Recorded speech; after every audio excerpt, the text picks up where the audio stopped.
What's up, guys? Just got this card in today and checking it out.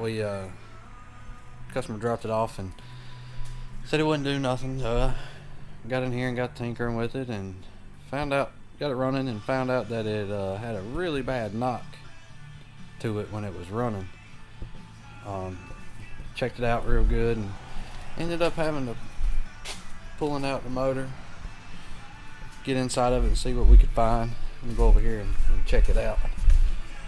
I went ahead and run a compression test on it as well, and one cylinder was good, and the other cylinder would just jump all over the place, like go up to a 50, come down to 0, go up to 100, come back down to 0, jump in between 50 and 100. And here's the motor, and once I took the side cover off, I had happened to find that the piston rod, let's see if you can see that up in there, pretty nice little gap there, the rod. See if I can move it here.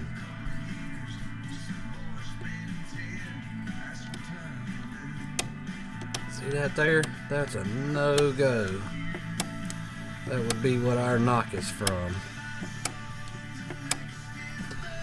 Now we're going to tear it apart there and check out the crank, make sure it didn't hurt that. Check out the rod and make sure the rod didn't get hurt.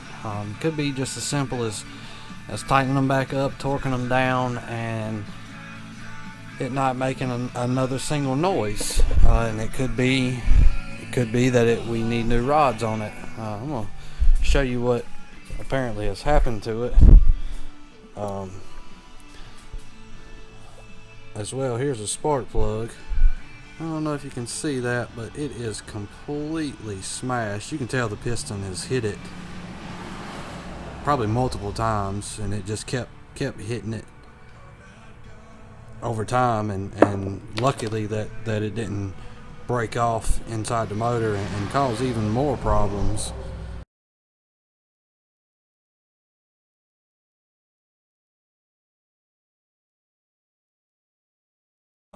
But we found a loose rod cap, and most of the time you're going to hear a really crazy knocking noise. It's going to be really bad. If you let it go any longer, you're going to probably blow a hole in the motor or bust a rod. You're going to have to replace a bunch of parts. It's going to get really expensive. But you know, this customer got lucky. We put some torque back on the rod, and everything turned out great. Put some new oil in it, and they back on the road now.